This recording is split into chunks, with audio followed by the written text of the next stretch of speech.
What's going on, y'all? Welcome back to Raw Recovery, the community. Today we have my good friend Edwin, who I met at a community event, and ever since we've been in contact. We've also been working on some projects that we'll talk about on the side, collabing together. But before we get started, let him introduce himself. Edwin, speak to the people. How you doing, everybody? My name is Edwin Santana. I guess I'm a lot of things. I wear a lot of hats, but I'm a community organizer. I work for an organization called Freedom Agenda. I also wear the hat as a filmmaker and a photographer. I own my own company. It's called Tuff Art Media. I'm a Puerto Rican advocate, advocate for the people, and advocate for closing Rikers. Yeah. Literally was just about to ask you, what are you passionate about? So how did you get into the role of those different hats? Why is that something that makes you feel like you have to be boots on the ground with it? So I went to prison when I was 15 years old. Mm-hmm. I'm from Southside Jamaica, Queens. And, I was living that life on the street, man, that thug life. And, one thing led to another, man. And, I went to prison when I was young. I actually experienced not just the adult prison, but the juvenile system as well. So there was a jail here called Spofford. Now they tore Spofford down. It was up in the Bronx. Really, really notorious. Really, really just as disgusting as Rikers Island, The advocates did effort to close it, and then they opened up two new facilities, which is Crossroads in the Bronx, Crossroads in Brooklyn and Horizons up in the Bronx. So Spofford became like two facilities, Mm-hmm. But those facilities are being riddled with the same kind of like stuff that Spofford and Rikers has as well. So I started. That's how my whole journey started. Like I went to the juvenile facilities, and I ended up, doing a lot of time in the adults for a murder, right, out in Queens. Mm. And I ended up doing 15 years. So when I did those 15 years, mind you, I was young, right? I was young. I didn't know exactly what I wanted to do. But I did pick up a couple of skills while I was there, right? The 15 years wasn't, not all about, being in the box and, fighting and all that stuff, even though that stuff happened. I was ignorant. I was a kid, I didn't know how to utilize my feelings. I didn't know what the hell, how I was mad, why I was mad, when to be happy. My feelings was just all over the place as a child growing up in the system, you know what I mean? And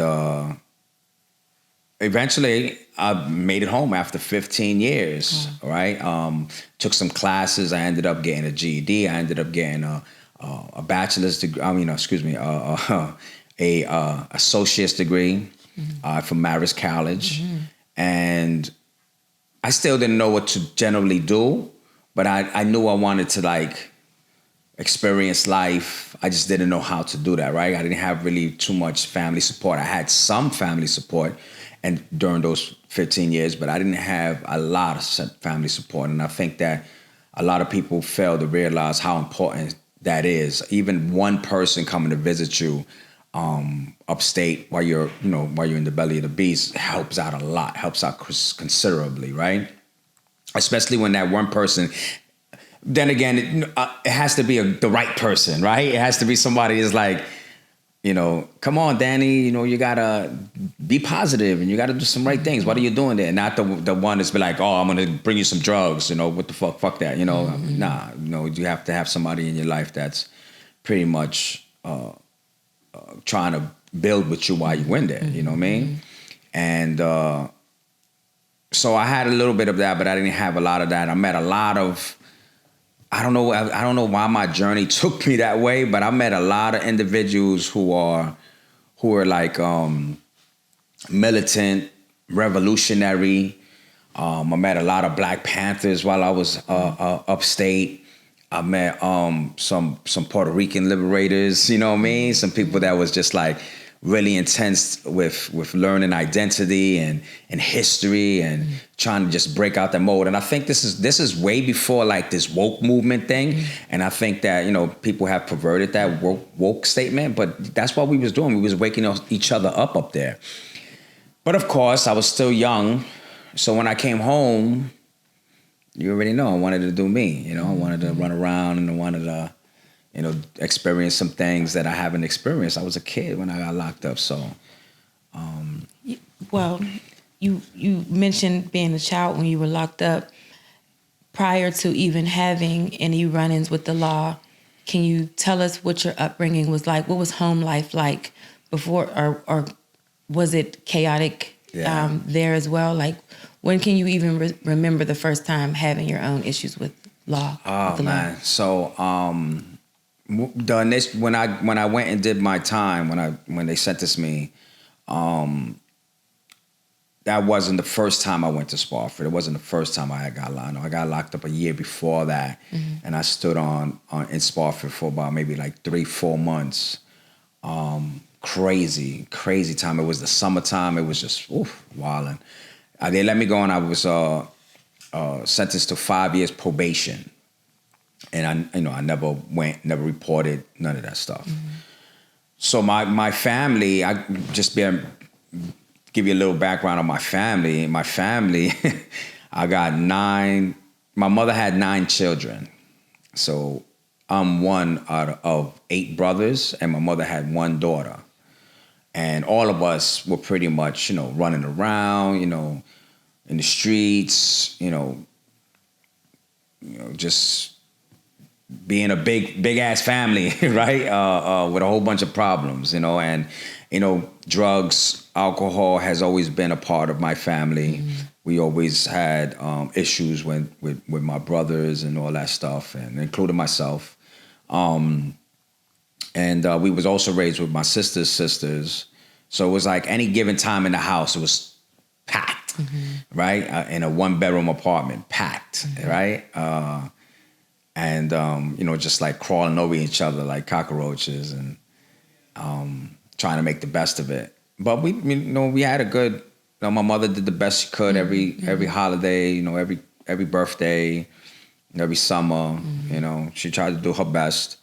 So I love her. She's still around. Yeah, she's still around. So shout out to my mother. But yeah, it was chaos. I'm sorry. Pause. Yeah. I got the wrong chords. That's all right. As I'm listening to you, I didn't want to stop. That's okay. It was so good. Don't lose that momentum. All right.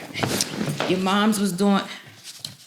Yeah. So hold on. So my moms are still around though. Yeah. Right. Remember when they fell? Oh, they got all mixed up. That's right. Sorry. Okay. Let me see. Before we get started, 3. Okay. You're good to go. No problem. Because actually, what was that? All right.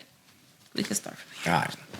So I was just talking about my mom and how my mother's still around. She's like 83 years old, something like that, 83, 84. Shout out to your mom. Yeah, shout out to my moms, man. And, she lives in Queensbridge now. Yeah, but back then it was crazy in the house. A lot of like sibling fighting, sibling rivalry. And we solved everything by violence in my house. Everything was solved by fighting. We all fought each other. So it was just like kind of a natural progression for me to take out my anger somewhere else. And that's how I ended up, a year later. I was going through a lot of stuff. My brother passed away, right, when I was 14, when I was 13, and a real close, like best friend of mine died a year later when I was 14. And both of them pretty much died in my arms. My brother got stabbed. I was there. I had to take him and rush him into a car to bring him to the hospital. So I had all blood on myself. And then when my friend passed away, he got shot in the head, and I was right there. And another thing, like we had to rush him to the hospital. Another thing, and then they both passed away. But So I was dealing with that and didn't know. I know now, but back then I didn't know how to deal with those feelings, right? I didn't know how to deal with those. I was angry, right? I was depressed, right? I was emotionally unstable, and I didn't know how to deal with none of that. And then also my family didn't know how to deal with it neither. So it was like, back then it was like, oh, go see a therapist. But when you go see a therapist or somebody like that, it's usually somebody that didn't care, somebody that didn't look like me, and so I wasn't going that route, and so one thing came to another. I hit the streets hard. And I ended up, taking someone's life and ultimately going to prison for it. And that's where, like, the first 15 years took place. It was like learning the system. Everything you heard about the system. If you haven't experienced the system, it's correct, 100% correct. Can you share a little bit? You probably heard a lot of 1001, war stories, right? There's guys that come home and, they do these podcasts and they love to tell war stories, fights in the yard, fights in the gym, somebody got stabbed, somebody died trying to bring drugs in, stuff like that, and I'm here to tell you, like, all those things happened. Right. I remember when we were briefly speaking on the phone, when we were first getting to know each other, and you wanted to make sure that I knew that you don't glorify any of that stuff. That stuff is like, that. If we talk about it, cool, but that's not really your main focus, is to tell people what you need to be doing to get your life back. And I respect that. Even when you just mentioned that, there's some podcasts that do share those type of stories, which I think it does need to be talked about, absolutely. but never in a way that we're like on some Scarface mafia, glorifying it. There's room for that, right? I just think that that's people love the glorification of like the life, right? Oh, you experienced that. Oh man, you had guns. Oh, you had drugs. You sold drugs. You did this. You did that. Like, people love hearing that stuff, right? But when you turn around and be like, yeah, but that's not me no more. This is the things that I'm doing now. They'd be like, oh, okay, all right. Let me tell you something. Support is free. Right. There's this on Instagram or whatever platform. There's this guy who like happened to get a phone in the prison, and he keeps it real. He like has some young kids coming up to say like they came in at 17 and they're in there for life. The one guy that I just seen, he came in at 17. He's only 24 years old now. He still has the rest of his life. I mean, if that don't scare you and make you think twice about, certain decisions. So we don't want to glorify it, but you definitely need to see how real some shit is for real. I think that that just what you said alone is like, we can go into like several different conversations just based off something that you just said right now, because it's like, people in society, I realize that people in society think that prison is going to help the person that you put away. Break that down. Please break that down, because they really think that. They really think, like, oh, corrections. Really, send them to prison. Right. And people come out worse. And a lot of people come home worse. So now, like me, right? I came home after doing 15 years, right? So I'm still relatively young, right? And now I got a little credential on me. I'm thinking I can get a job, and I went and I did some of the normal things that somebody coming home from prison would do, right? Like reentry. I went to an organization called Fortune Society.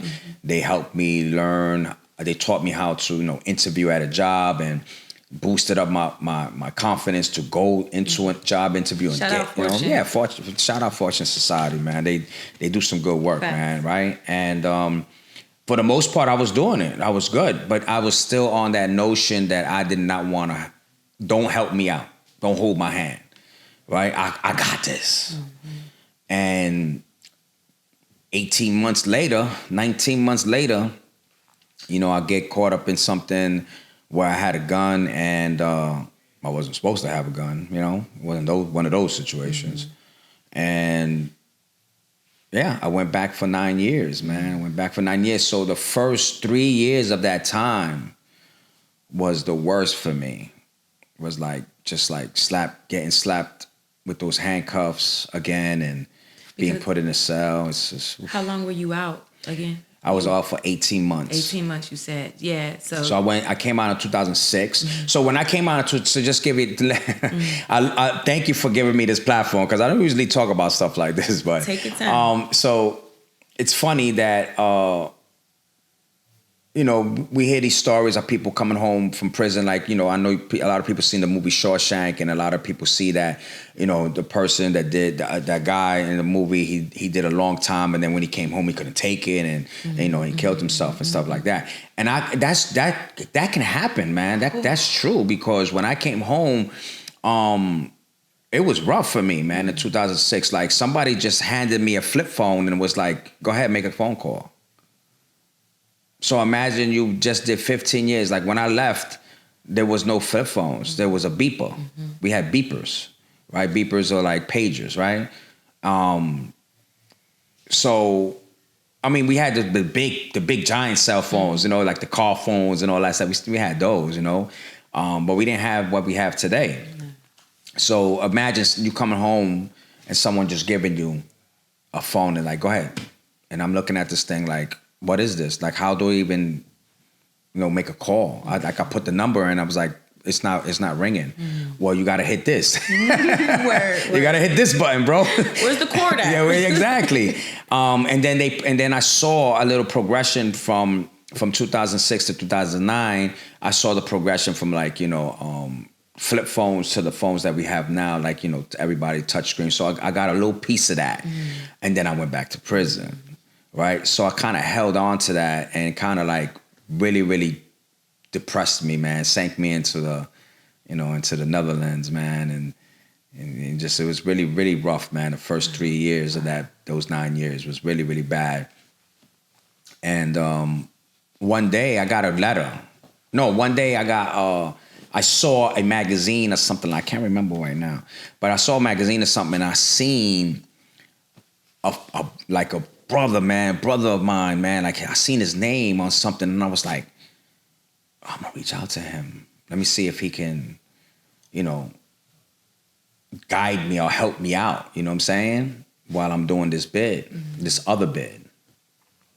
And I hit him up, and we became like close friends and brothers, man. He came to visit me, and I knew him from the 15 years that I did. And I reached out to him, and he was like, "Don't worry about it. I'm not going to judge you. I'm going to, we're going to try to do our best to get your head right. So when the time comes," so, he broke me out of that depression, man. He broke me out of depression. He woke me up, he started telling me like, "Come on, you did this before, it's different. You older now. You don't have to do all the fighting you did when you was younger. But the fighting now is internal. You know what I'm saying? Like, what do I want to really do when I get home? Do I want to play both sides of the fence? Do I want to, end up back here, as an old ass man and dying? Like, that shit really messed me up. And those 9 years were way worse. And I'm not talking about, in those 9 years, if I have fought somebody one time, it was too much. Like, I'm talking about the battle was inside.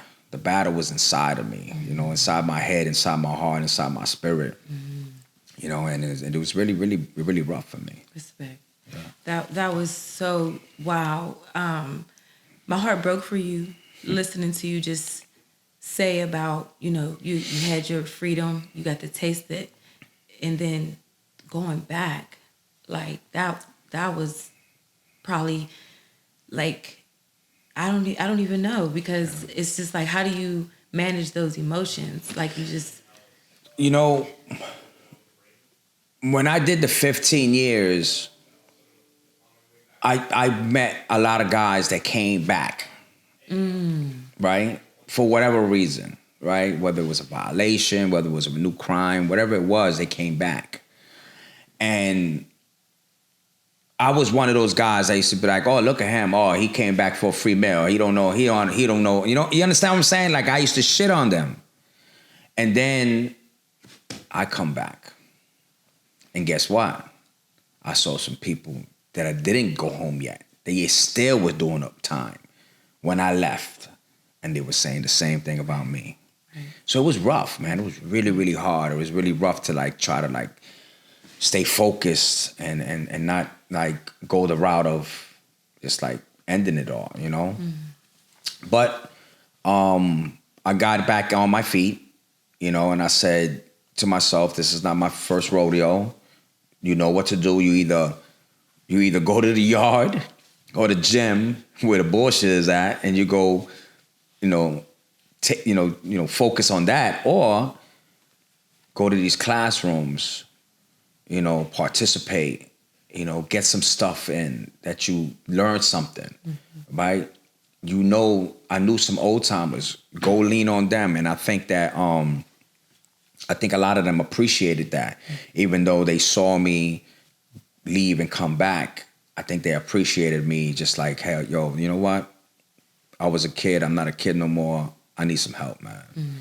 And I think I took that and I brought it with me when I came home. I was, by the grace of God, I guess, that they let me go again, mm-hmm. right? And I think I took that with me, right? I took that with me back out, and then I said, I know what a cell phone is now, right? It's no different from the flip phones. I know how to work it. I try to use my knowledge of the little bit of 18 months that I had to like enlighten guys that were just going home after doing 10 years, 5 years, 6 years, whatever, inside before I left. Try to impart that knowledge like, hey, man, there's cell phones. You're going to have to learn it. Mm-hmm. There's computers now. They're not big and bulky. They're slim, you know what I mean? You're carrying them around now, you know what I'm saying? Stuff like that. So I knew that, so I was trying to impart that on them. And then they released me, man. I came home, and one of the first things I did was I went back to the Fortune Society. Mm-hmm. I said, I need help. I need more help now. Mm-hmm. Because now, I mean, I don't have just one bid. I have 2 bids to explain when someone's trying to hire me. Why am I going to hire you? You did 2 bids. Mm-hmm. You're getting old, you know what I'm saying? And they helped me out considerably. Wow. Yeah. That's a healthy fear to have, you're concerned about trying to start over again. And even like whoever's listening in, like that's why we say, when we say recovery is so broad, it's not just about addiction. When you have to come back home, you have to start over. You have to bounce back, recover, right. Get back. Yeah. But I want to say shout out to you for paying it forward. You know what I mean? We don't get to get this recovery and this peace and not give it to the next man. Yeah. And even just like coming back, you could tell the person who's getting out, you don't want to come back. You know what I mean? Because but people come back at all different, different. Everybody comes back for different reasons. Yeah. Things are hard. Different. Life is rough, and I think that's what I learned from that fall, mm-hmm. right? That's what I learned from that fall. You can't knock that person for being homeless, man. Mm-hmm. You can't. Empathetic. You can't knock that person for getting drunk out his mind, mm-hmm. right? You can't, right? Landed up in a puddle of water. You can't. You can't, man. Because then who are we, mm-hmm. right? We keep pointing the fingers. Oh, look at him. I'm just gonna walk over him. Mm-hmm. He's homeless. He stink. I don't want him on this train car with me. Mm-hmm. You understand what I'm saying? Like, who are we when we keep thinking like that? Because people thought like that of me, I feel that. I just never want to lose my empathy. Everything you're saying like that, I want to hold on to that. And also, no shade, but I don't want to become a whole New Yorker just yet. Because I'm telling you. No, don't become a New Yorker yet, because you might have some stuff that you might have a good heart. Listen, I was walking down the street one time, because I'm going to call if I see you laying there. Unless I could tell you got a little bed and that's where you sleep, right. I'm going to leave you alone. But if you look like you're slumped, passed out, because someone did it for me. You know what I'm saying? Like I woke up in hospitals like, how the fuck did I get here? Yeah. Feel me? Yeah. So one time I'm walking down the street and this man is just laying on the ground, laid out. And I'm getting ready to call the cops. And I turn around and there's a white shirt cop, like a cop with a white shirt. I was like, oh, I don't need to call the cops anymore. You're here. He was like, for what? that man that you literally just stepped over. Yeah. This man right here. So, I mean, and they didn't even do nothing, not right? a thing. Yeah, that's how it is. Not It's a New York, thing. man. That's how it is. People I applaud you because I do that, right? People like I'm walking with somebody, a friend or whatever, and I do that. I see a homeless person on the floor, and he or she is slumped out, and you just like, oh man, I hope this person's not dead, because you know how that could end up, right? And you just want to look at that person and be like, let me see if that person's breathing. He might even shout him out, hey, might even hit something, you know, boom, boom. And it's just, and that's all it takes. You know, okay, cool, the person is breathing. I don't want to bother you. I can move on. I ain't trying to bother you. Because you don't know what brought him that person Right. there, you know? You don't know what's going through that person's head, so. But I want to, I know, you know, I did 2 bids, and I know that's, you know, you probably have like 100,000 questions about that type of stuff. But I do really want to just talk about some of the stuff that I'm involved with today. Oh yeah, we not spending too much time on that. I told you we just gonna get the bread and butter. But hold on, Josh, I'm sorry. Well, I did want to just ask you. If I can, and then we can move on. I did want to ask you, I'm going to ask it again, but this is the question I said. Do you think, because we briefly said it earlier, do you think incarceration made you a better person, a worse person, or simply different person? Yeah, I love that question. Yeah, so that was like my last. Yeah, I can answer that. Okay, hold on one second. Yeah. But I wanted you to be able to cut, and then we'll just go right back in. Okay, all right. So, how am I going to get back in there? When it comes, we mentioned, you ready? Like when they count it. 3, 2, 1. We were mentioned earlier that we said that prison can change people. For yourself, do you think that your experience, it changed you for the better or the worse, or just completely made you a different person altogether? I think that incarceration is nothing, right? Let me explain. So there's some people that say, "Oh, prison changed me." There's some people said that prison didn't do nothing to them, right? I think that both is true, right? In a sense, because the system just wants to know who did it? Who did it? How can this person pay? And that's it, right? So the judge sentences you to a certain amount of time, and then you go from a jail to a prison where you're gonna go spend that time. It's not mandatory for you to do anything else but sit in your cell or your bunk if you're in a medium facility where they have like a shelter type environment, right? It's not mandatory for you to learn anything. So I think I wanted to tie that back into something I had said earlier that we was talking. Maybe it was off camera, but we had people think prison is going to solve, that's going to help you, right? And I want to just kind of bring up something that happened in recent years. So in New York, there was a young man that had got jumped and died in the Bronx, right? A few years ago. It was a real big thing. His name was Junior, and it was a real big thing, right? The person's responsible, it's like 4 or 5 of them people responsible. They got arrested. They already got served their time. They're upstate. They're doing their time. But one thing you got to realize is when you think about any type of something that happens in the community, in any community, right? You have to think about, like, if the person is 20 years old and you give this person 25, 30 years, how old is he when that person comes home? If that person is going to be like, 50, 60 years old. Okay, that person is still a person. It's still somebody who's coming into your community. So why not think about how that person can best utilize their time, right? Because I just told you, it's not mandatory for you to learn anything when you're upstate, when you're in prison. And then what even makes it worse is that the opportunities are even less to learn anything, right? So they have prison programs, right? College prison programs, right? But like, you got a facility of 300, 400, 500 people, and how many people are actually in that classroom? Not a lot, because it's hard. In prison, you can't do nothing unless you have a GED. And everybody, and you know the system is rigged and the system is bad because not all of us know how to test right. Doesn't make you stupid. I've sat in GED classes upstate with gangsters that couldn't get out of a GED class because they could not pass it. And they're there for years. Gangsters, they're there for years. And then what happens? They don't care no more. I don't care about this guy, this school shit. Fuck, I'm gonna use a GED for. I don't need it.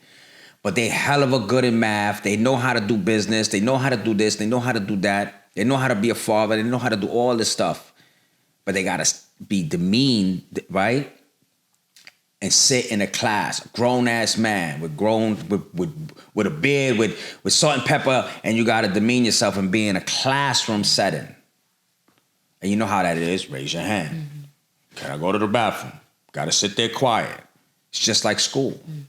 So, you know what I'm saying? So it's I want people to think about that, man. Like, you know, those kids are going to come home one day, and how you want them to come home in the best shape possible, right? So I say all that to say that the system needs changing, right? And even if it's something simple like a podcast and you're talking about recovery, you're talking about these real issues, man, you know, we have to start somewhere because we all know the problems. We all know problems, right? We can all say here and say, yo, there's racism in this world. We could sit here and say there's homelessness in this world. We know the problem. Why we can't just all kind of like think of solutions so those people coming home won't have to recidivate, right? Won't have to feel like they're alone. Won't have to feel like they have to go back to the shit that they was doing before. You know, it's just a matter of like changing the system, man. And changing the system is hard and difficult. So so incarceration didn't change me, right? For the good or for the bad. I think it did. It served its purpose by containing me, right? It just contained me. That's all it did. It contained me. Circumstances led me to, you know, learn, you know, gravitate to somebody, gravitate to an old timer, you know, gravitate away from the bullshit. Right. You know, it took discipline by myself. So the first 15 years of that bid was nothing, was just complete, utter ignorance. The 9 years that I did was really what impacted me the most. And that was because of the fact that I needed to just like dive into myself. So all right. I hope I answered your question. You did amazing. So you did your thing. You incarceration aside, we still got a lot of recovering to do, even just getting acclimated with a phone, right? Yeah. So aside from incarceration, what are some other things that you had to work on for recovery purposes? So I was so angry, right? I was so angry when I was a kid, man. It's just ridiculous. Like I can't even remember a time when I was really like solely happy, right? Even before I went to prison, I was angry, you know? I was just an angry kid. So it took many, many years. It took me to actually learn about anger. It took me to learn to help others with their anger, to really kind of like contain my anger, because that's what messes me up. And I think that's my big recovery, man, is recovering from anger. Because sometimes, I don't know about you, but when I'm stressed out, when something is big is happening, whatever case may be, I think I go to the anger. If I go to that anger, it feels so good to be angry. Just break something. But I know I can't do that because there's repercussions. I break my TV. Who's gonna pay for another TV? Come on, right? I break my camera. Who's gonna buy me another camera? Right? So, you know, I do something stupid here, you know, who's going to be responsible? Me, right? So, you know, it took a lot of time for me to like realize that anger is just an emotion that needs to be handled accordingly, just like happiness. You know you happy. You know when you happy. You happy, man. You got to smile. It's contagious. You know what I'm saying? You so nice. Somebody asks you for a dollar. Sure, no problem. Anger is the same way, right? You know, you got to know you angry. Oh, shit, I'm getting angry here. I need to get up out of here. I need to leave. I'm getting angry. That sounds like you've done like a lot of work. Like that sounds like healing. Yeah. You know what I'm saying? Like, so absolutely. Like, what does healing, what does that look like, feel like for you? Like being in this space, how can you explain how that feels for you? It feels great, man, to sit here and, you know, talk about, you know, how I healed myself. You know, I'm still healing. You know, I'm still healing because, you know, I'm not the type of person to get like triggered off a lot of stuff from prison, right? I can watch a prison movie. I can watch, you know, somebody go to the box and stuff like that, and courtroom dramas and police, and I can watch all that stuff. But little stuff will hit me, you know. There's a movie out called Sing Sing, about a program called Rehabilitation Through the Arts. And I was a part of that program. And watching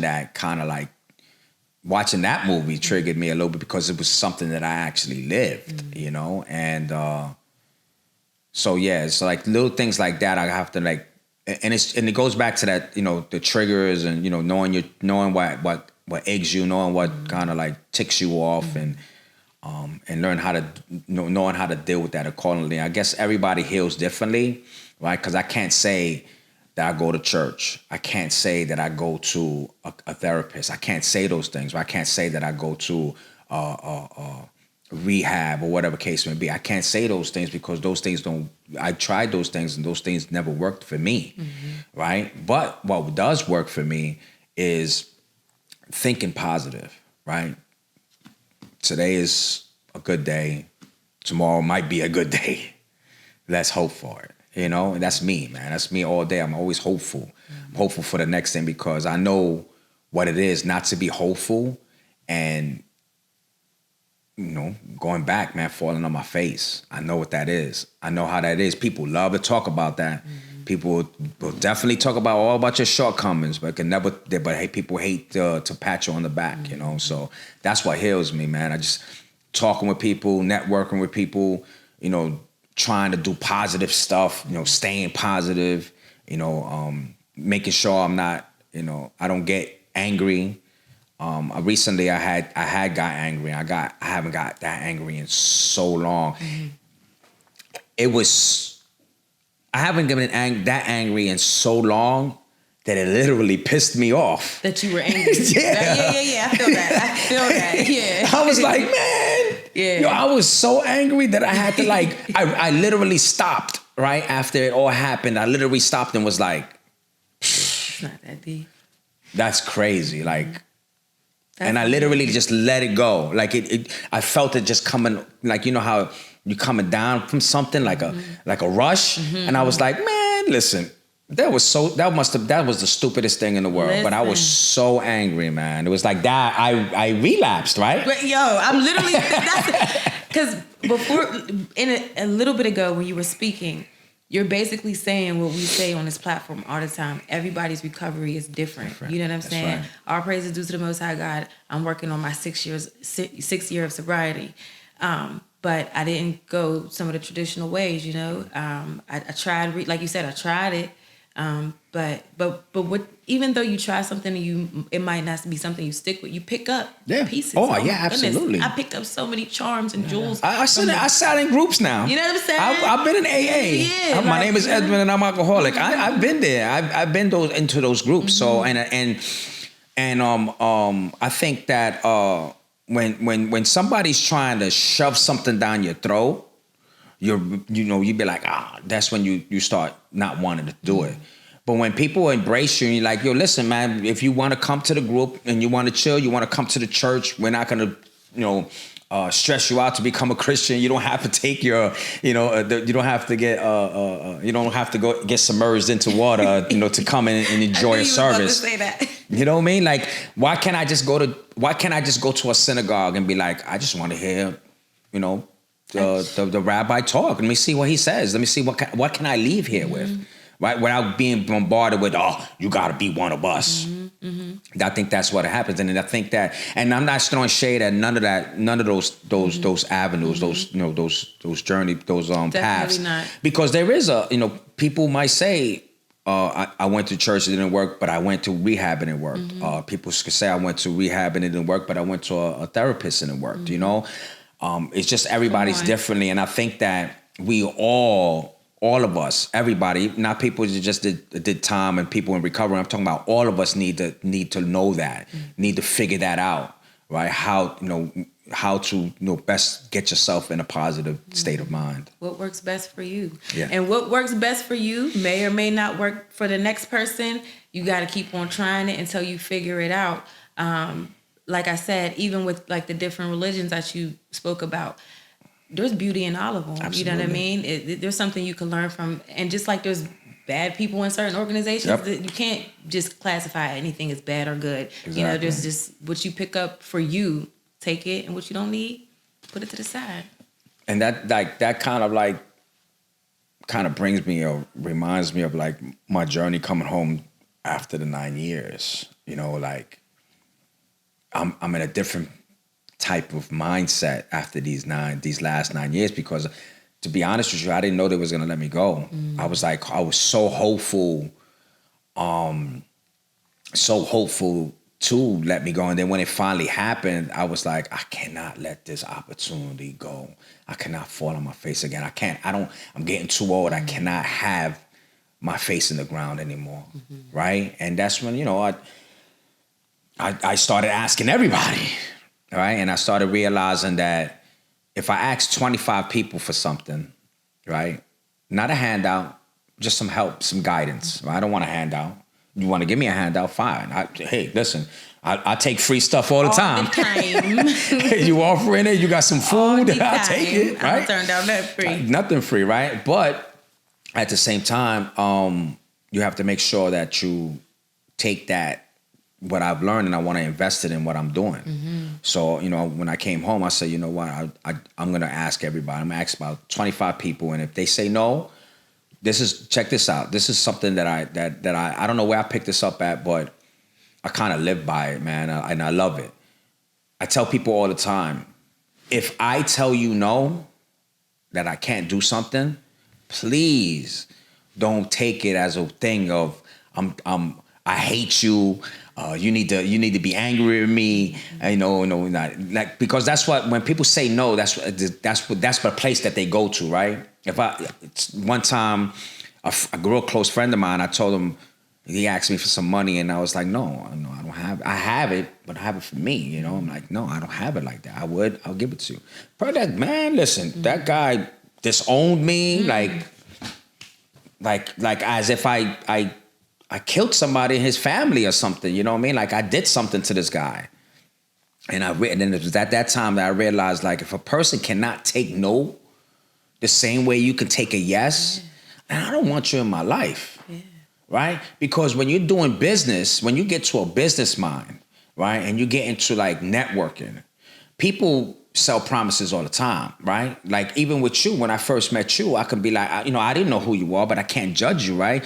Oh, listen, you said you wanted to get together and network with some of the things that I'm doing, with some of the things that you're doing, right? Sometimes when you meet people, none of that stuff comes to fruition, and that's fine. That's something that, you have to learn to live with. That's fine. That's okay. I can't say, oh, Danny's a bad person because she never called me for the podcast. At the same time, I can't say, oh, Danny is the best in the world because she called me for the podcast. You know what I'm saying? Like, we have to start really, really paying attention to these words and the feelings that we put behind them. So if I tell you no, take it. Yeah. Fine. Edwin said no problem. Boom. Because when you tell me no, I do the same thing. I might be a little ticked off, like, oh, she said no. But at the end of the day, you said no. Fine. I'm going to move on. Respect. You know what I'm saying? So that's just something that I learned how to control and how to.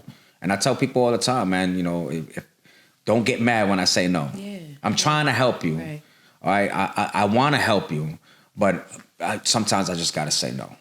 I'll say this. When I first got sober, I can't even just say, as of like maybe 6 months ago, I was on this people-pleasing thing. Because I made so many mistakes. Hurt a lot of people. Did a lot of, like, when I'm in my addiction, it's up. Like, I'm Dr. Jekyll. You don't care. You don't care about nobody. Yeah, that's fine. Definitely if I'm about to go through withdrawal. You understand? Yeah. So when I first got sober, you know what I'm saying, and even up until most recently, you know, all praises to the Most High God. I'm doing all right. You know, I'm not hurting for anything. So I want everybody around me to be good too. But am I doing it just because I want you to be good, or am I doing it because I felt some type of guilt? Like, it was something I had to really tap into. You know what I mean? On the other side, which I don't even know if this is bad or good, I get off on helping people. Oh my God. It is such a high. Absolutely. Like, not because I want the praises, like, but you know. No, but it's just watching that person flourish. And, yes. And I really love it. And you might not even, like with me, might not even tell nobody like, hey, yo, I helped that person. But just me knowing I had a hand in helping that person. Especially if you've been through what I was going through. Because I don't wish that on my worst enemy. You know what I mean? I don't wish any of that shit on nobody. So yeah, it's like I was teetering. I get off on helping people, but also like I had hella guilt. Yeah. And the Most High has relieved me from that. My higher power, I'm not in that space anymore. So my yes is my yes. And equally my no is my no. That's right. Words to live by. Mm-hmm. How did you feel about, now that you're home, do you feel like society still judges you? Do you feel like you still have to like maybe be 10 steps ahead of everybody, work a little bit harder? How is that for you? Yeah. For the person listening in, about to come home, how is that? Yeah, I definitely feel that way. I've been home for 10 years now. I came home in 2017. No violations. You know, I just got off parole for this in December 25. They let me go off parole. It was like a Christmas present, right? 10 years on parole. I got stable housing. I got a stable job. Like, I'm helping out in the community. You know, I'm doing the best I could. You know, and I still stood on for 10 years. And when you go to parole, when you go to see a parole officer, there's no way I can tell you. The only way I can explain it to you is how it's like a child going to the principal's office. Right? When you're a child, you're scared. Oh, I go to the principal's office. And when you get there, I don't know about principals today, but the principals that I grew up with back in the 80s, they will yell at you and curse at you, you know what I mean? Like, oh, you stupid and all that stuff. So that's like kind of like how I view parole officers, man. They just there to scare you. They're not there to help you, right? I'm sorry for all the parole officers that's listening in, but that's how I feel. They're not there to help you at all. Their help is little to none. It's more of a ultimatum. You better get a job or your ass is going to go back to prison. You better go to school or your ass is going to go back to prison. You know, that type of stuff, you know, and it works for some people. You know, some people need that, you know, that need that roughness. But for a lot of others, man, it's like it falls on deaf ears and you just like kind of like make that person disgruntled, you know? Like now the person's coming to see you and you're like, all right, whatever. Yeah, Miss Shields, yes. Whatever. And then you got that, what's your problem? No, I don't got a problem with it. And then all of a sudden, you know, it's a bigger problem. So, you know, like parole officers, I think that the division of parole needs to be revamped and reformed and maybe put in a new system because it's not working. It's not working at all. So, yeah, I mean, prison coming home. I think I kind of messed up the answer to the question, but keep talking, man. I'm all ears. Oh, we were just saying, how has it been? You know, you explained it. You know, what's it like for a person trying to, you know, get back into the community, live normal, and then still have society? I would say for individuals that's watching this, and from now to whenever, it's gonna live, wherever it's gonna live at forever. If you're coming home from prison, coming home from jail, whether you did state, feds, or from another state, and you're here in New York, man, try to take advantage of everything that you could here in New York. There's a lot of good stuff. There's a lot of good reentry organizations. If you have a youth in your life that's at risk, and you're scared for that person, that child in your life, there's places that they can help out. Look, I in this movement, I've learned. I've seen organizations that do the same thing, right? Like Osborne and Fortune Society pretty much does the same thing, right? They're great organizations. But then you got these other organizations that do different things, right? I met this organization called Artistic Noise, and they do art therapy with their youth. Wow, right? Oh, shit, I would have loved to do some art therapy back when I was a kid. I guess that's all I did was graffiti, right?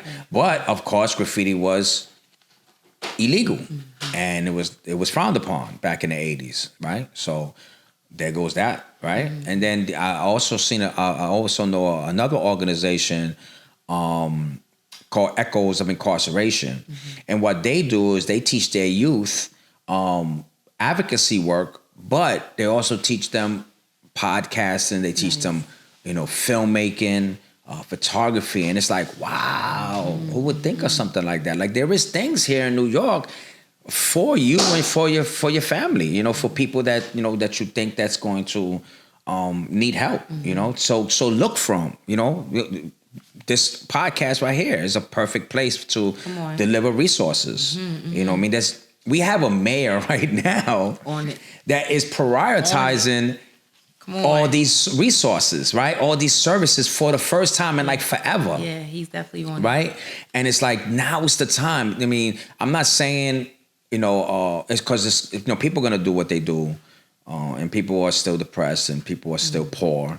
And poor people is going to still do what poor people do, proximity, you know what I mean? But yeah, there's a lot of resources now, man. And there's a lot of things that we can do. And not only that, one of the things that I'm so proud of post these 24 years of prison is that I am not ashamed of being a formerly incarcerated person. I'm not ashamed of it. I'm not ashamed. I'm not ashamed, man. I'm not ashamed that I did time. I'm not ashamed of what I did time for. I'm not ashamed for all the stuff that I did inside just to survive. I'm not ashamed of it. Because if someone hearing my story right now takes to it and becomes a better person, then so be it. If it doesn't, it doesn't, right? Yeah. But I think that man, I just wanted to bring that up. And listen, because that's what this platform is for. You know what I'm saying? As I said earlier, we don't get this joy and this peace and this recovery and not pay it forward. You know what I'm saying? Whoever's listening in, I guarantee you, they're hearing you. You're talking about all these other organizations, which is phenomenal. And I did want to say too, and I said this on another episode. Of course, they say if you can make it in New York, you can make it anywhere. But if you can't make it in New York, I don't know what you was doing for real, because there's a lot of programs. You know what I'm saying? Like, I'm not saying, of course, there's people who are with the mental health and their addiction still sick.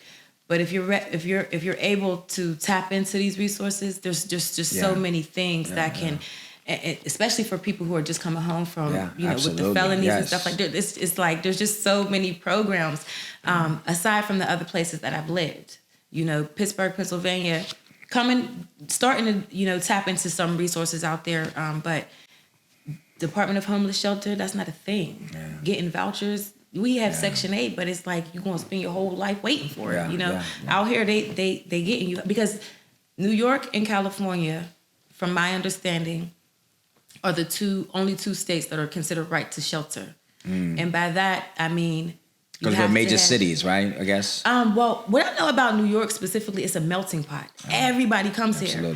But at the same time, you have to have a legal address. Like, that's the law, or they can arrest you. So to counter that, they have shelters, Yeah. and you can have a legal address, and you can get a New York City NYC ID here, and you could get different services. So shout out to everybody who lives in New York, but I just want to say Yeah. there's resources out here Yeah, for you guys that are not in other places. One of the things that we like to talk about here in New York, advocates here in New York, when we talk on the mic and we at rallies and stuff like that, one of the things we love to say is that New York is a progressive state. Mm-hmm. We have to remember that. And if we really want to hold on to that claim that we're a progressive state, then we must do progressive stuff. And I think that because of the politics of this city and other cities, it's hard to do that, right? It's hard to be like totally progressive, right? But I think that New York advocates, we're revolutionaries, man. We think outside the box. We think of not of the stuff that we can have today, but things of stuff that we can have later on in our life, right? And the next generation. So I think progressiveness is what what we're doing now, especially with this mayor, right, with Mandami, and just like a wildfire, stuff can take off. Mm-hmm. So being in a progressive state, not just in saying it, but being it, can also light other states to do stuff, right? Because right now I heard that I forgot exactly where we're at, but they were my co-director from Freedom Agenda was just somewhere, and he said something about like they're looking at New York when it comes to like prison reform and jail reform because of the stuff that we're doing with closing Rikers, mm-hmm. right? So it's like it's spreading, right? And I think that just having a mayor come in for the first 7 months and was able to balance a budget, right? Say that he's gonna help out mental health, but actually, throw money at it and mm-hmm. stuff like that, right? That mayors said that they couldn't do, right? Even the Democratic mayors was like, I can't do that, we can't do that. He came in and did stuff in the last 7 months that they haven't never done, right? So it's like we're progressive, man, and we're working there. So it's like y'all other states out there, man. Keep looking at New York because mm-hmm. we here and we're doing a lot of good things. I am not a native New Yorker, but I just got to keep it real. New York. First of all, I owe my life to the Most High God, but I always say I also owe my life to New York. You know what I'm saying? It's just I got sober here. I was homeless when I came here. I got my own thing going on. And, shout out to the mayor, Mayor Mandami. I can't ever say Mandami. But I know I'm also a part of the Flatbush Tenant Coalition. And the way he is with people with the stabilized rent and, with the homeless and just the way he was speaking about peer advocates, how he, like you said, throwing money at that. He's boots on the ground. Yeah. Nobody's perfect. I don't trust absolutely. A lot of people. Elected officials are elected officials, right? They have one foot on the good side and one foot on the corrupt side. You got to pick your poison. Yeah, exactly. When people say who they don't vote, that's your thing also. Right. This is not the platform for that. Right. But I'll say for me, I got to pick my poison. Yeah. You got to pick somebody. Got to pick somebody. And he was my pick. He's doing his thing. Yeah. You know what I mean? I've been watching him. I'm a photographer, and I always have my camera out when I go to rallies and stuff. So I caught him talking at a few rallies and stuff. Mm-hmm. And a lot of the things that he talked about was progressive. And this is before he even went on the campaign trail, So yeah, man. Tight. All right. You mentioned briefly about the Freedom Agenda and the Close the Rikers campaign. Talk to me about both of those. Talk to me about your role and how people can get active. You recruited me. I'm all for it. I've been incarcerated, never out in Rikers. Right. One thing I joke with my dad, you would have had to come break me up out of Rikers. I don't think I'm a pretty tough cookie, but I don't want no smoke. So break it down. So I guess I want to start with Rikers itself, right? So Rikers has been around since the 1930s. The land itself used to be a landfill. That's where a landfill is where you put all the garbage at, right? And I think that there was a thing called the World Fair, and it was coming to New York because that was like to this day it was one of the biggest events when it came to like science, right? So all the stuff that we see today, they kind of like highlighted it back then, right? In this big fair. And they couldn't do nothing with the garbage because it would have took forever to take all that garbage out of the landfill. So what the governor did at that time was like, we're not going to cancel this event. We need this money. New York needs this money. So they just covered all the garbage with cement. Then a few years later, they had the grand idea of building like a colony, right? A prison colony, a jail colony where they could just like, usher people in from the jail system and just put them on the island, right? While they awaiting court. And when they did that, they never broke the ground. They never got rid of the garbage, and they just resurrected all the buildings on the island. Top of the garbage. Right on top of the garbage. So and to this day, that garbage is still there. The rats must be crazy. Oh. So that's number one, right? So then the island came in fruition, and then you already know the rest, right? It just became progressively over the years became progressively horrible. Break down the islands because not everybody's from New York, right? Yeah. All we hear is Rikers. We think it's just right. one big. Until I work for, I'm not gonna say my agency, but it's supervised release, right? So we gotta learn about everything. And I recently learned that it's different islands. Yeah, absolutely. Please break that down. So in New York, we've had generally up until recently, we've had 15 jails, right?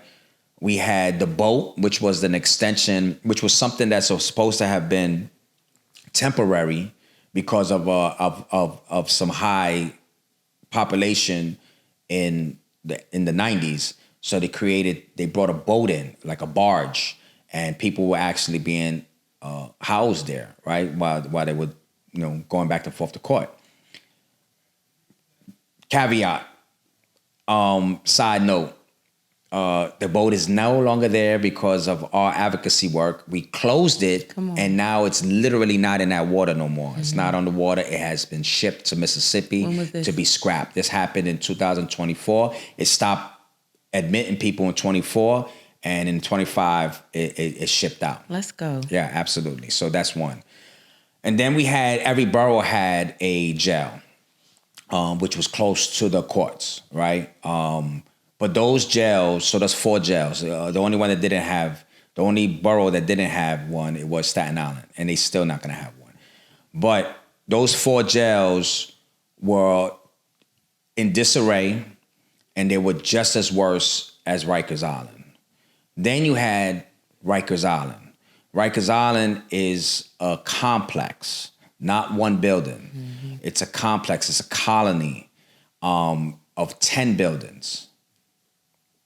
So you got 10 buildings on Rikers, 4 jails, 4 buildings in the boroughs, and you had the barge.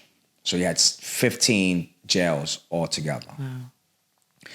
Because of advocacy work, the boat's no longer there.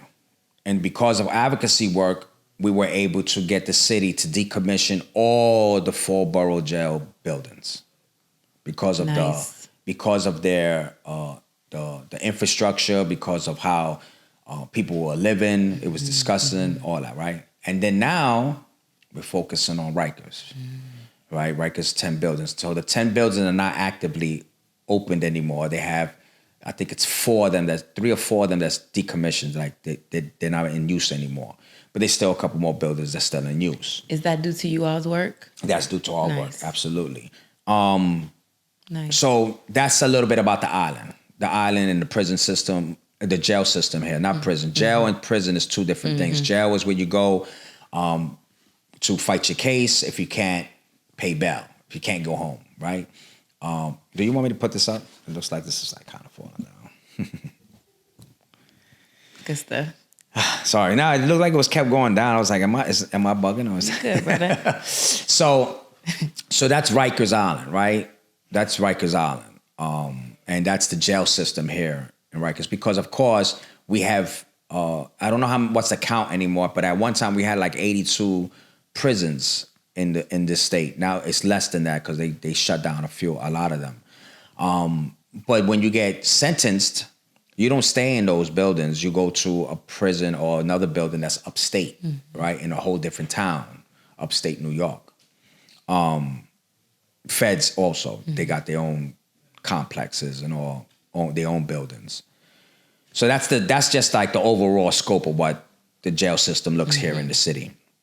So now the movement to close Rikers Island happened a few times, right? Happened in the 70s a little bit, happened in the 80s a little bit.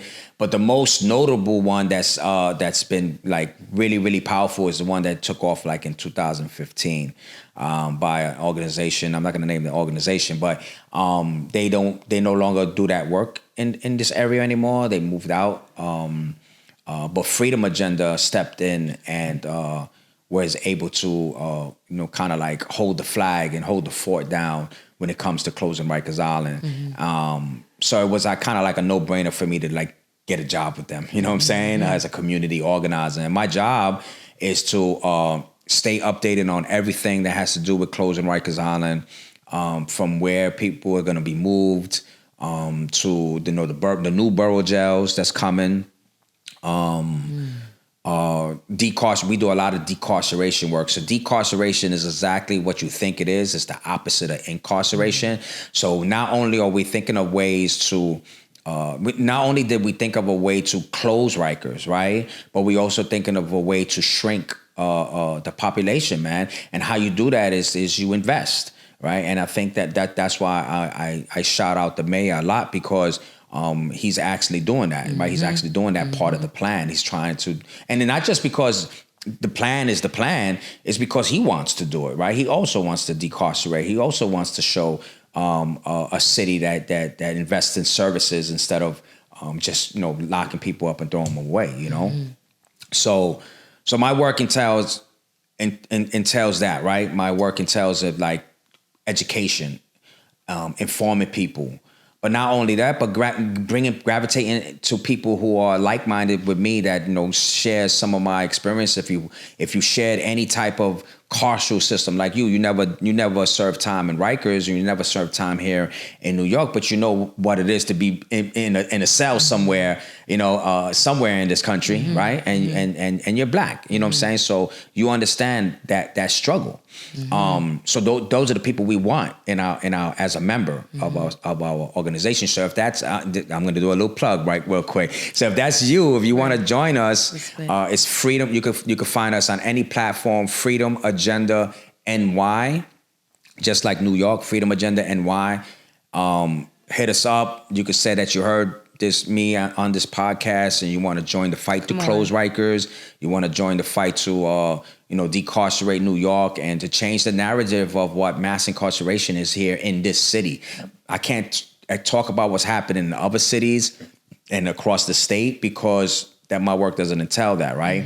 But I can definitely tell you about the work that I'm doing here in the city to go against mass incarceration. Definitely.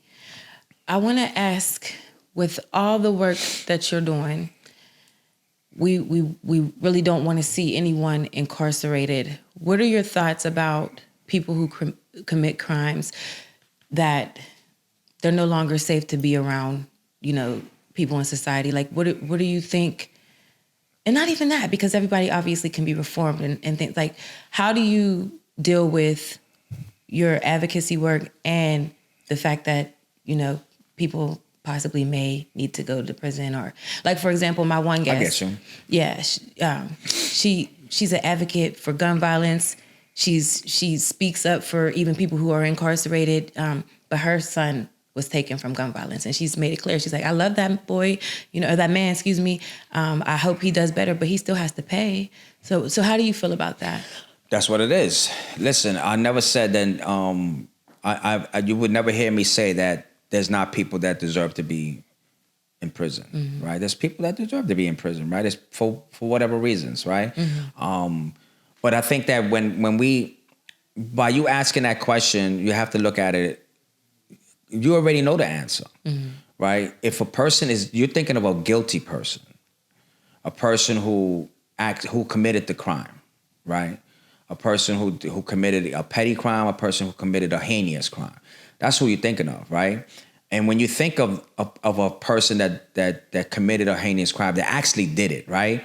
You want that person to serve their time, right? So they're not going to serve their time on Rikers. They're going to serve their time in a prison, just like I did. I went from Spofford to Rikers to the prison. That's where I served my time at.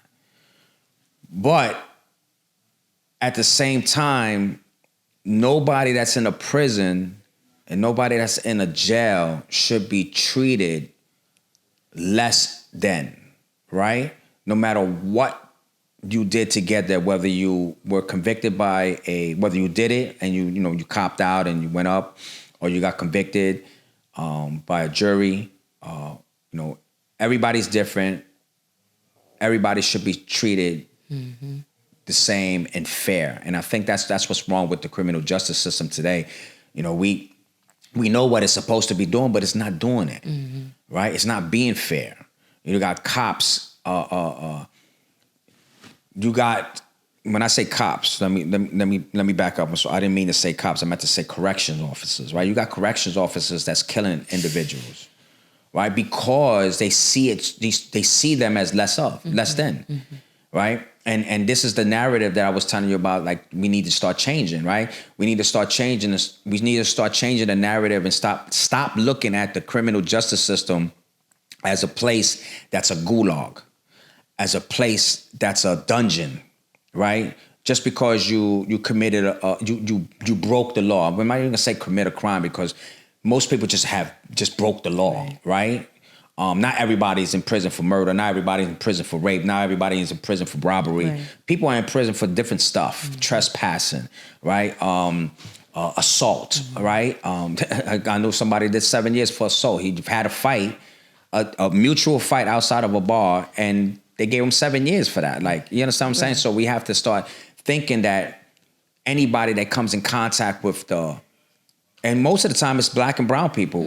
When we get in contact with the law, with the criminal justice system, we're the ones that looked at as less than, right? That or we're deserving of a dungeon. We need to go into that dungeon. We need to go to that gulag, right? And I think that that needs to change, and I think we're changing that, right? We're changing that slowly but surely.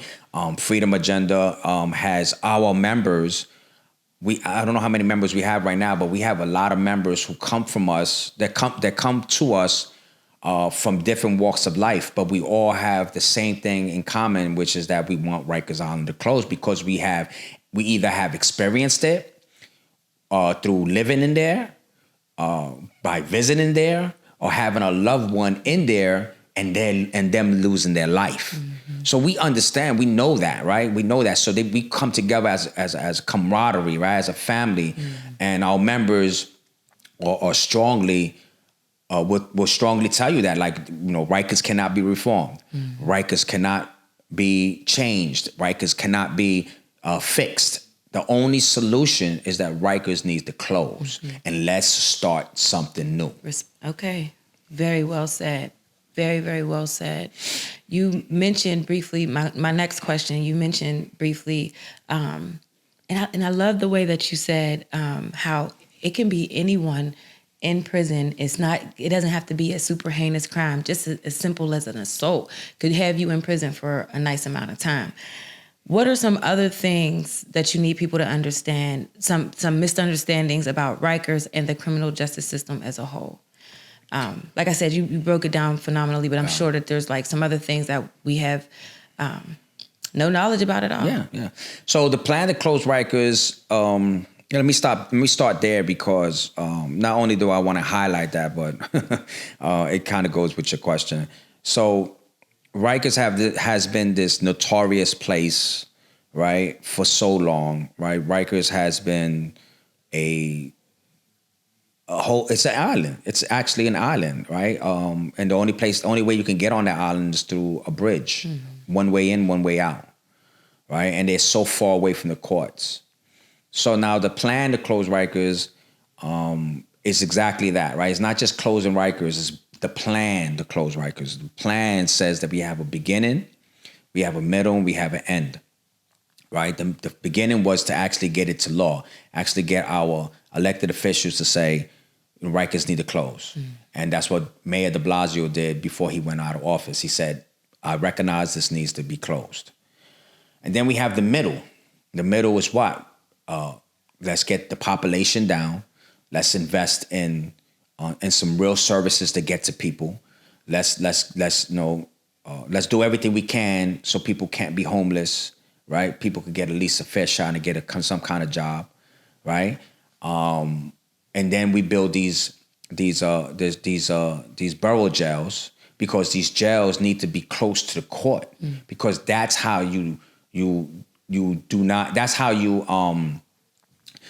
that's how the population doesn't sky high.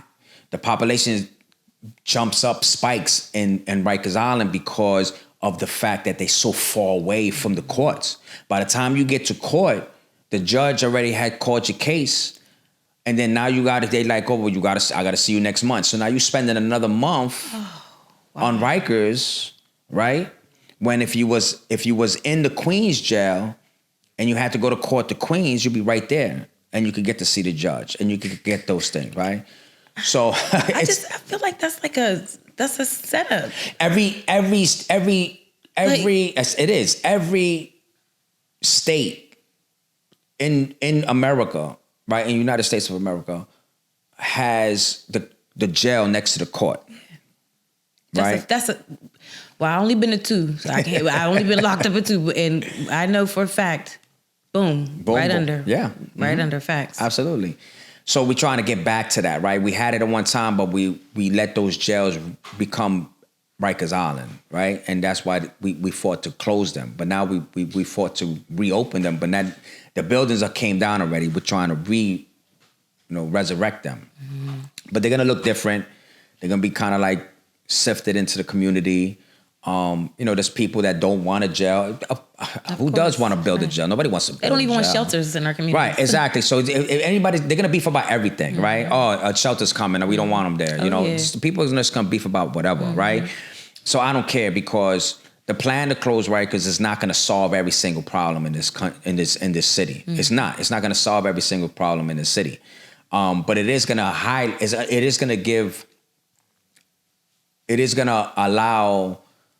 it's going to help us shed light on those other issues, as like homelessness, mental health, and things of that nature. Because now we don't have to focus on closing Rikers. Rikers is closed. Now we just got to focus on trying to really, really, really be a progressive state. You know what I mean? So that's why one of the things that I wanted to make clear and make sure that your audience understands, right? What was the other thing? I guess. Yeah, you hit it. For you mentioned so much, and we even mentioned how you don't get to recover and not pay it forward. You've been out for some time now, and I feel like, unfortunately, with addiction, with people who come home and been home for some time, I just feel like, I'm gonna just say we, because I haven't gotten there yet.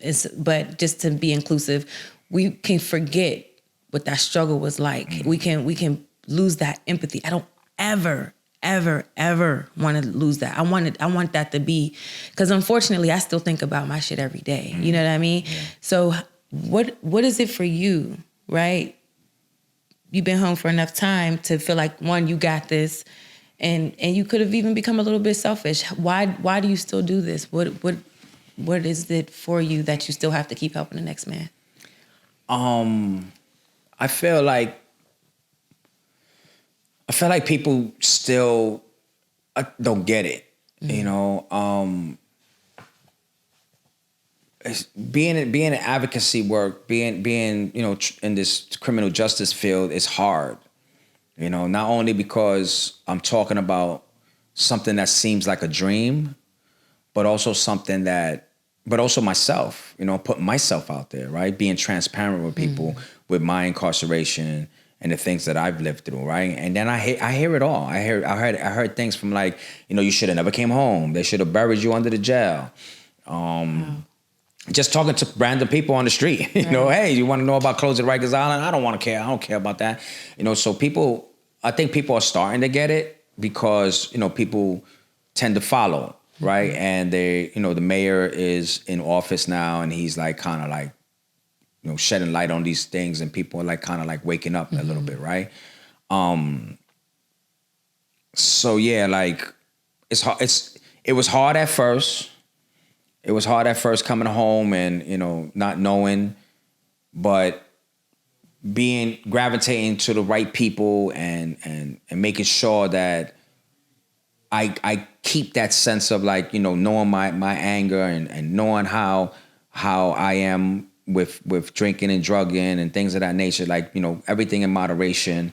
I had to go through that stuff. I had to learn through all that to do all that stuff, and I think that that made me a better person. And I want to shout you out too, because I know that you are transparent with yours and you talk a lot about your journey on this podcast. And I think that I think that just that alone will help a lot of individuals out themselves, because people are lost, man. Thank you. Respect. Yeah, man. People are lost, and they just need some guidance, right? I needed some guidance. You're not alone in it. Yeah, I needed some guidance, and I think that when I finally said, you know what, I'm going to go and get this guidance, from whoever it is, I think that's when it started really, really helping out for me.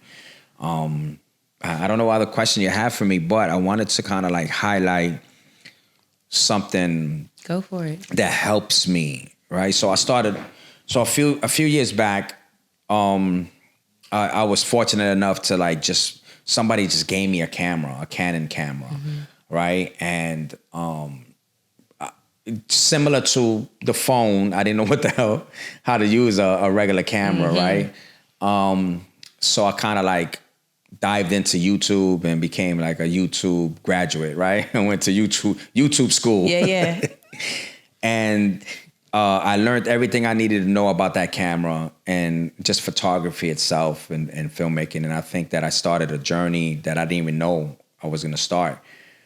And so I started my company called Tuff Art Media, and that has helped me so much in my journey of healing and staying out of prison, because it keeps me grounded, right? It keeps me, it's just one other thing. It's just one other responsibility that I have to tell myself I don't want to lose, right? I don't want to lose my freedom, but what does that entail? But when you have something like, I don't have children, but like if you have a child, like you think of that child, right? You think of that child, you think of your family, you think of your house, your apartment, you think of your mother, right? And you're like, I don't want to lose these things no more, right? I want to keep these things. So my business keeps me grounded. Shout out to all the people that I've worked with throughout the last couple years. Shaniqua Charles, I'm working with this artist right now called Bones. He's an amazing rap artist. Come on. I've worked with a few people, man, and just, I want to just shout them out, man, because got to give people flowers, man, like I said, it keeps me grounded. It keeps me networking, and networking keeps me grounded too, So I just wanted to bring that out there because I wanted to make sure that people understand, like, sometimes you need to build something, right? Even if it's a family, even if you come home after doing 25 years and you're like, you know what? I want to find a woman or someone to love in my life, and may not have kids, but at least share a household together with, what I mean? Something to look forward to. Yeah, something to look forward to. Something to, after the 9 to 5, coming home and like, I got this. And even though, my business is work, still, right? I got my community organizing hat, and then I got my photographer filmmaking hat, and it's still work, but still, it's something that it brings me joy. And I think that, what's that old saying, that if you get a job in something that you love, you will never work a day in your life, right? And I think that that's what I've done. I don't know how I did it, but I think that's what I've done, because my community organizer role and my business role satisfies me, right? It satisfies me. I might have some headaches because it's hard talking to elected officials, right? It's hard talking to them. It's like talking to walls. Sometimes it's hard talking to different populations and different communities. Mm-hmm. They don't want to hear a little brown man like me, you know what I mean, talking about a jail's coming, or, you know, we should invest in mental health. You know, they thinking of like clean up the streets and do this and do that. So, you know, it's difficult, but it happens, you know. It's difficult, but it's worth it. Yeah, You're doing it, and please keep doing it, because we need people like you in this community. Thank you for giving me my flowers, but I could go on and on about everything you're doing, and again, and recruiting me. You know what I'm saying? Yeah. And, so that's what I'm saying. Like, so we reached out to you because you know how it is to at least be inside of a cell, even, you know, not here in New York, but a cell is a cell anywhere. You know what I mean? And being a person that wants to be active. You want to be in this. You want to learn. And that's the people that we want in our organization, you know. And we have meetings every month, twice a month. We have gatherings. Gatherings be lit too. Yeah, you see how you went to our Juneteenth. That's right. Shout out to the Juneteenth crew, man. But yeah, you know, we try to do the best. We try to form a community. We may not all be family. We may not consider ourselves a family, but we are a community. And I think that individuals who are in our organization, I think they appreciate that, because sometimes someone just asked me yesterday, they was like, do you ever miss it? Do you ever miss prison? And and that's the second time someone asked me that, and I had to really think about it. And I had to say, and I have to say, 85% of my prison time was disgusting and terrible and horrible. I hated it. I hated it all my heart. But there's that 15, 20% that I do miss, like the camaraderie, you know, not for nothing, man. Like, you know, we broke bread on holidays. You know, I used to love that shit. Like, yo, the holidays are coming. What you got to donate to make some food? I don't have nothing but a can of tuna. All right, we take that. Nice. And that get me a plate of food for Christmas or for Thanksgiving. You know what I mean? And it's like, I miss that. I miss that. And sometimes when I go to these community centers or if I'm invited to, I love going to events. Right? Please invite me to all your events. I can speak. I can speak at your event. It's on different things. You want to, and you know, hit me up for events, please. Right. I do that as well because I like that. I like the sense of like we have some food, we have break bread, and we have some good community discussion. We could talk about stuff, talk about family, talk about healing. We could talk about Rikers. We could talk about filmmaking. We could talk about whatever, right? And I think that that's helps me fill that little void of that 20% that I miss, you know? There's a word that you just keep saying, and I had to make sure that I put it a part of this title. Community, you know what I'm saying? Like, there's a couple other platforms that have raw recovery, different this and that. Shout out to all those other platforms because y'all doing great work too. When I was thinking of the title for this podcast, of course I wanted it to be raw. I wanted you to get everything you need to get out of this in a non-judgmental way, but we're going to keep it real. But I wanted that community. I wanted that sense of community. Like, I just felt like, I remember my 4th year of sobriety and I was thinking about doing the podcast, and I just remember thinking like, I just wish I had somebody to talk to about my shit. Like, you know, not feeling judged. Whenever we gather, like, you know, on the Juneteenth, those is my people. You know, you said we might not be family, but we got that in common. That's right. We some of us are in recovery from addiction, and you know, so you know what I've been through. You know that feeling. You know, so it's just like when I played basketball, which I sucked. When I played basketball, it was still, we had to run them sprints together. Yeah, we had absolutely. to do that. We sweat together. Oh, We're yeah. a May team, not even like your teammate half the time. But if you want to win, you gotta. Know what I'm saying? We gotta get it together. It was just, I always gotta, I feel like I gotta be a part of something. Like I always, like, that's why I'm a part of a sorority. You know, like it's just, or I get into shit. Well, you're part of our community now. Come on now. And I'm pretty sure that I'm a part of your Better, you know recovery. That. Raw recovery the community. That's right. We love all that. We love all that, man. Facts. I'm telling you, man, it's been a hell of a journey. I appreciate you allowing me to come here and you know, flap my gums. Yeah. Flap my gums for your audience because it's I always talk about Rikers. I always talk about, closing Rikers. That's like my major thing that I'm doing right now. Trying to change the trajectory of mass incarceration here in New York City. And I hardly get a chance to just talk about myself and, my filmmaking. I love being behind the camera, man. I love capturing people. I think I'm still learning a lot, shit, I record stuff all the time, and I look at it and I'll be like, damn, I can't use this. Yeah. I done messed up, I done messed up the audio, or I done messed up this, or I didn't save it, or I didn't hit record, or I left the cap on or something. So I'm damn, the cap on? Yeah, not no more. Yeah. At one time, not no more. Got you. But yeah, like those type of things keep me grounded, and I don't get to talk a lot about it. I have a movie out. Right, it's called "Closing the Last Penal Colony." It's a documentary about closing Rikers Island, about everything that I just talked about today, about the history of Rikers and more. And I interviewed a lot of advocates, and they'll tell you in the movie, why Rikers need to close, why this is so important, and it's 35 minutes long. I'm working on trying to extend it to at least 45 minutes to an hour. Because I have plenty more. Rikers is slated to close August 31st, 2027. That's the mandated date. But of course, these jails are not going to be built in time. So we have a lot of work to do when it comes to like the law and things of that nature next year. So next year is going to be a hell of a year. And I wanted to make sure I brought that out, and make sure people understand that, the Mayor de Blasio said August 31st, 2027, but it's not going to actually be closed then. But the buildings are closing one by one, though, on the island.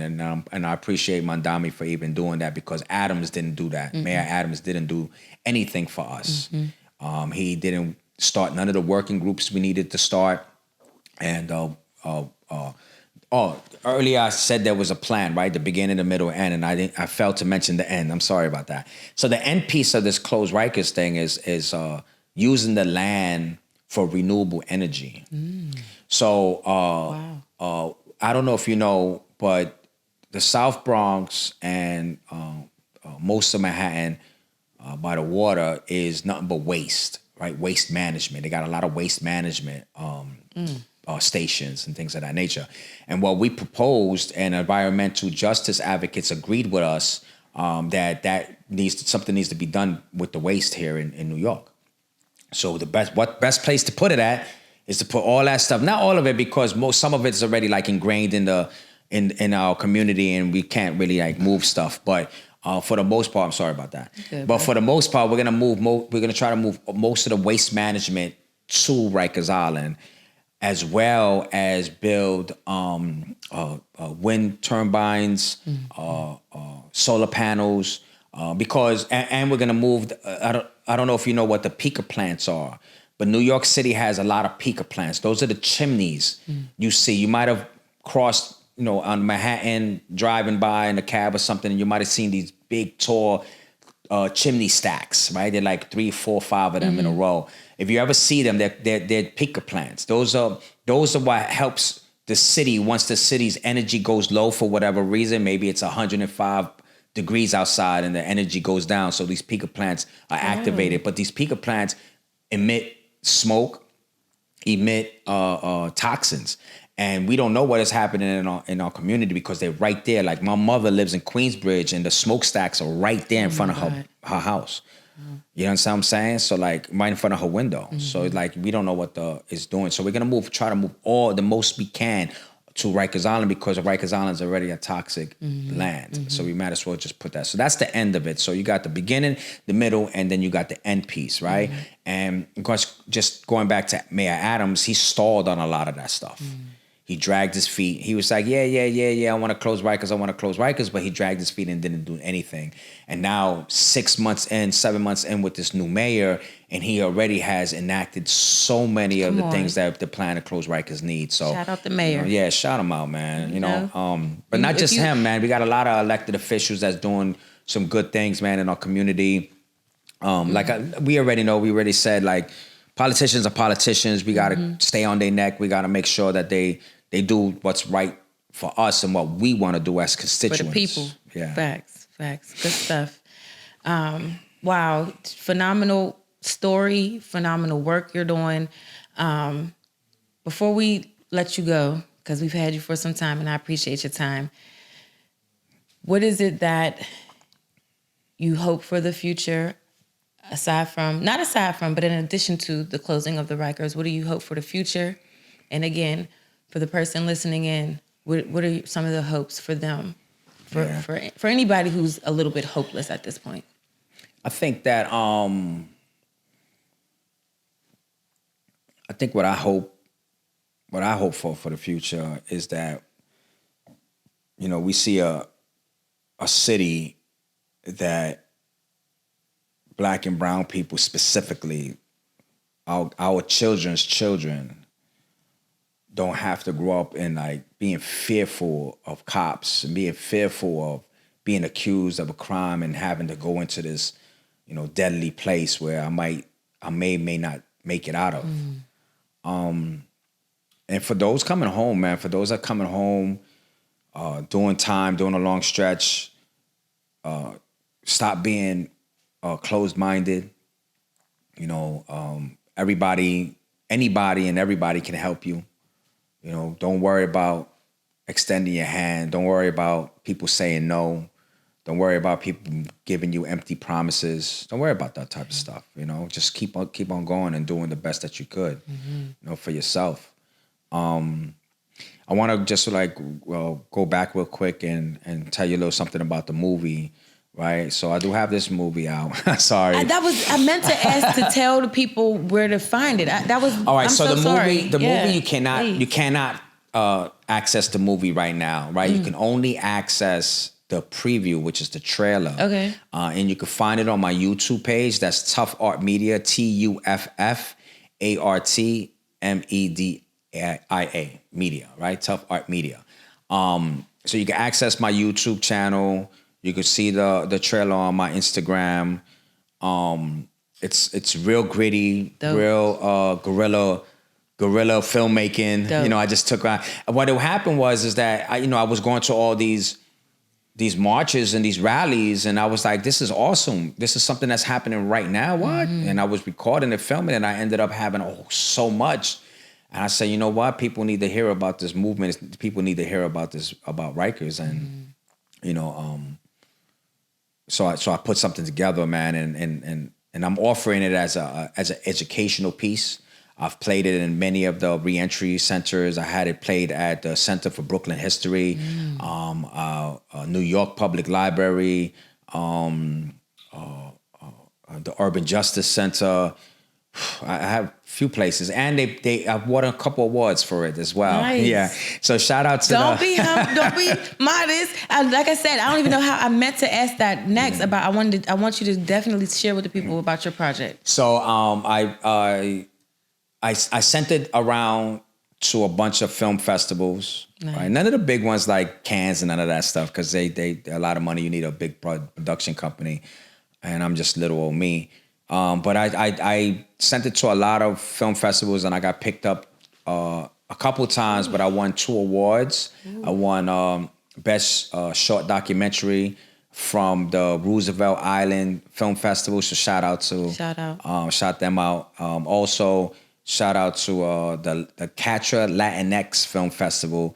They gave me my first award, an honorable mention for the short documentary. So shout out to them, man. Thank you very much. That's fire. Oh my gosh. Yeah. I was also so fire. I was also invited to the Puerto Rican Heritage. It's called the Puerto Rican Heritage Film Festival. Mm-hmm. And I was invited. I didn't win an award, but I was invited there, and and let me tell you something. This is why shit keeps me grounded, man, because I created something, and I got to watch it not once, not twice, but 3 times in a major movie theater on a big screen. Wow. So it was played twice. No, it was played twice at the Regal and once at the AMC. Yeah. theaters, and this is the Regal Theater. This is like the theater that where the Avengers and I was just and there Black yesterday. Panther was there. You know what I mean? Yeah. Like that's where these people a nice play. This is theater, and like for to sure. sit there and watch my Facts. film. That's amazing. My film on that screen, and love I'm that like, for you. wow. And then I have my family there, and my friends there, and some loved ones there, and people that I don't even know watching it, coming up to me, say, "Oh my God, it was so brilliant." So it's Remember when y'all seen this brother first, right? But when he blow up, we had him on Raw Recovery, the that's community. right, Raw Recovery. Yeah, I appreciate that, man. I'm so glad that you doubled back. That But needed thank to you be for out letting there, me. for sure. Thank you. I don't know how much more longer we have, but thank you so much, Danny, man, for inviting me up here and letting me. We didn't get too deep because I get deep and the waterworks start coming. That's So all right. you didn't get no waterworks today, But right? we got a segment we're gonna be working on next year to give the podcast some time to grow. But we have a segment called "Where Are They Now?" Right? Nice. So myself, I'm considered still new in my sobriety, 5 years, and we have some people with a little bit less sobriety time, a little bit more, and not just sobriety from a drugs and alcohol recovery period. Yeah, shout out to everybody in recovery. Where are you Right, at? absolutely. Right. So we're going to have you back, and hopefully we close 2 more buildings down or 3 more buildings down. Absolutely. Oh You know my what I'm saying? God, I can't wait. I Right, can't right. wait. I mean, we living in some really, really interesting times here in New York. I'm not gonna lie to you. I didn't think I was gonna see the day that the New York Knicks win the championship. Shout out to Nick. Gotta shout out Right? to Nick. I mean, Word. the Mets is on the way, so hopefully the Mets get something Let's go, one of Mets. these days, We got right? this New York I think coming they're the up. only ones left, Yeah. right? So, we live in some really interesting times. I think that I want to end and just tell your audience, like, get involved, please. Yeah. If it's recovery and whatever type of recovery that you're recovering from, whatever thing that you're recovering from, please get involved with something. Mm-hmm. There's places for you to go to share in community. Not every place is bad. Not every place has bad people. There's really good people out there, man. For those of y'all, formerly incarcerated, there's a place where you could feel loved and feel needed and feel warmth at. People out there struggling. We're gonna struggle. All of us are struggling. I'm no better than you because I got a couple dollars in my pocket. I'm no better than you because I got to go to sleep in a nice a bed that I paid for. I'm no better than you. You understand what I'm saying? Like any day, I'm so convinced that any day I can lose that shit. Ooh. I can lose. I can. I mean, it was like 1 second I was walking on the street, and the next second I had those handcuffs around my wrist again.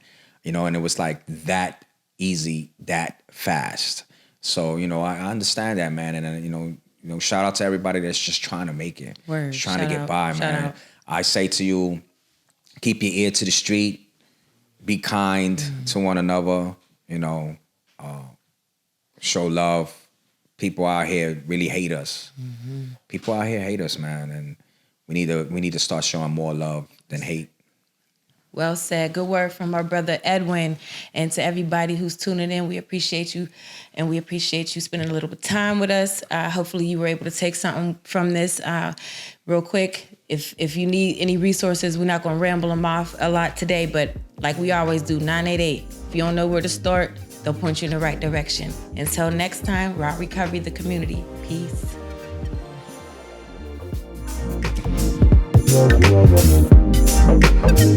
Thank you.